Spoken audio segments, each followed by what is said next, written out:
وہاں ہاتھ پکڑ لیا، کہا اچھا یہ بتاؤ تم نے یہ کیوں کہا تھا جب اللہ نے کہا تھا میں آدم کو پیدا کرنے لگا ہوں کہ یہ انسان تو زمین میں فساد کریں گے؟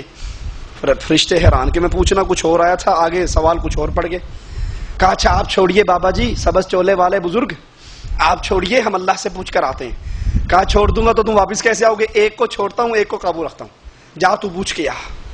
وہ واپس اللہ کے پاس پہنچ گیا۔ اللہ وہاں تو سبز چولے والے غوث اعظم صاحب بیٹھے ہوئے، انہوں نے پکڑ لیا، یہ سوال کر رہے ہیں۔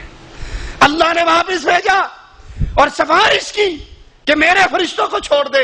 جواب میں اس بابے نے کہا، 11ویں والے بابے نے کہا کہ ایک شرط میں ان فرشتوں کو چھوڑتا ہوں، تو میرے سارے سلسلہ قادریہ کے مریدوں کو جہنم سے نجات دے دے، میں تیرے فرشتوں کو چھوڑ دیتا ہوں۔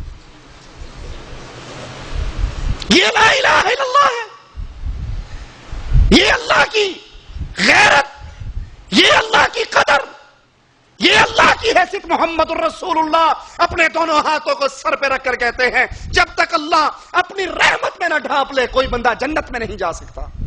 کہا انت یا رسول اللہ صلی اللہ علیہ وسلم، آپ بھی، آپ نے اپنے ہاتھوں کی انگلیوں کو دونوں میں ڈالا، اپنے سر پہ رکھا، کہا جب تک اللہ مجھے بھی اپنی رحمت میں نہ ڈھانپ لے میں جنت میں نہیں جا سکتا۔ اور یہاں یہ بابا باقاعدہ اللہ سے مقابلہ، اپنے فرشتے چھڑوانے ہیں تو میرے مریدوں کو چھوڑ۔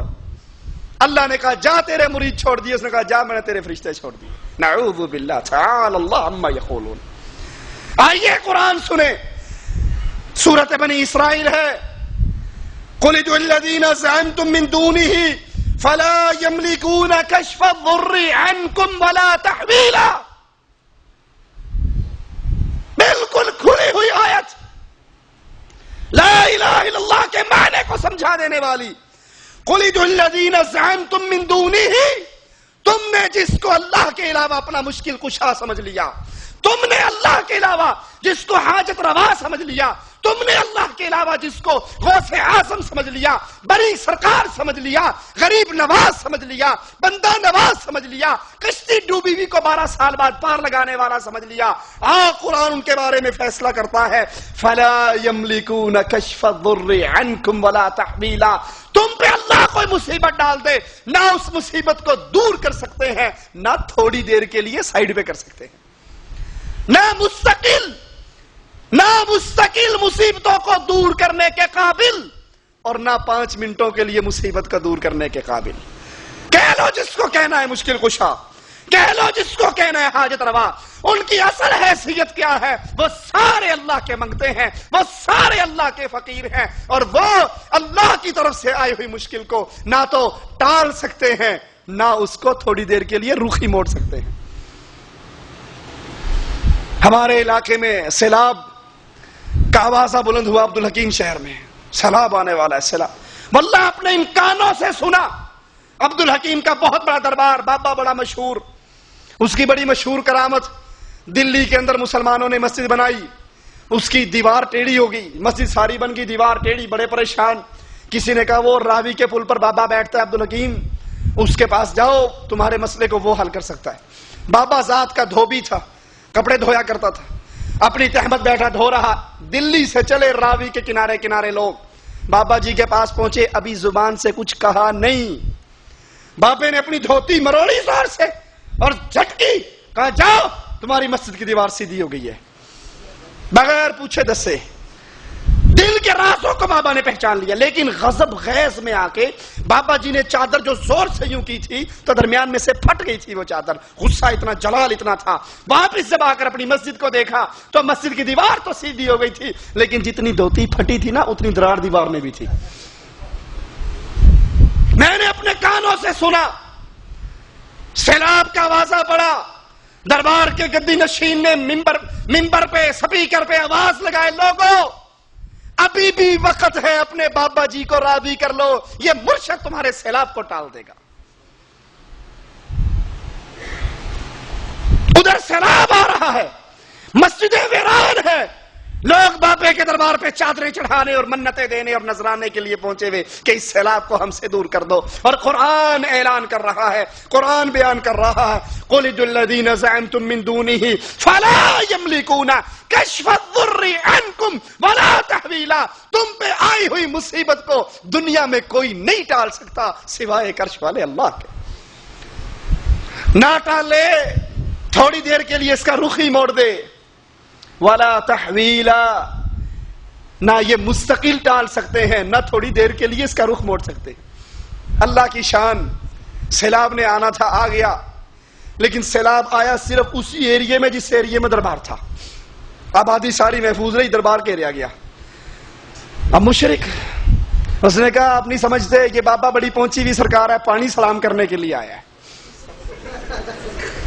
وہ سلام کے ساتھ ساتھ بابے کی صفائی بھی کر کے لے جائے گا۔ یہ لا الہ الا اللہ کہتے رہیں، اور پھر ان کے عقیدے بھی یہ ہو کہ یہ مرنے کے بعد بھی کائنات میں تصرف کر سکتا ہے، جو چاہے کر سکتا ہے، مصیبتوں کو دور کر سکتا ہے۔ واللہ یہ لا الہ الا اللہ فائدہ نہیں دے گا۔ لا الہ الا اللہ تو فائدہ اس کا دے گا جس نے اس کلمے کو ادا کیا، پھر اس پر اللہ کی ہیبت، اللہ کا رعب، اللہ کی محبت ایسے غالب آ گئی، وہ ساری کائنات سے کٹ جاتا ہے اور صرف اپنے ایک اللہ کے سامنے جھکتا ہے۔ فرعون نے جب بچیوں کی آیا کو مار ڈالا، اپنی بیوی کی طرف داد شجاعت لینے کے لیے مڑا کہ دیکھا میں نے کیا حال کیا اس کا۔ اس نے جواب میں ایک ہی کہا تھا کہ تیرا اس دن کیا حال ہوگا جس دن تجھے اللہ کے دربار میں یہ اس مسئلے پر پوچھو گی۔ اس نے کہا تو بھی اس اللہ کو مانتی ہے؟ کہا ہاں۔ فرعون نے اس کو لٹا کر اس کے جسموں میں میخیں گاڑ دی، اس کو میخ گاڑی جاتی، درد ہوتا، تکلیف ہوتی، یہ اللہ کی طرف منہ کر کے کہتی اللہ اس ظالم سے نجات دے دے اور میرا گھر اپنی جنتوں میں بنا دے۔ اتنی سچی توحید اللہ عز و جل نے جنت اور دنیا میں پڑے ہوئے سارے پردوں کو ہٹا کر اپنی اس بندیا کو دنیا میں جنت دکھا دی۔ یہ مسکرائی، فرعون کہتا انظروا الی ہذہ المجنونہ، اس پاگل کو دیکھو، میں اسے میخے گاڑ رہا ہوں اور یہ مسکرا رہی ہے۔ یہ ہے لا الہ الا اللہ۔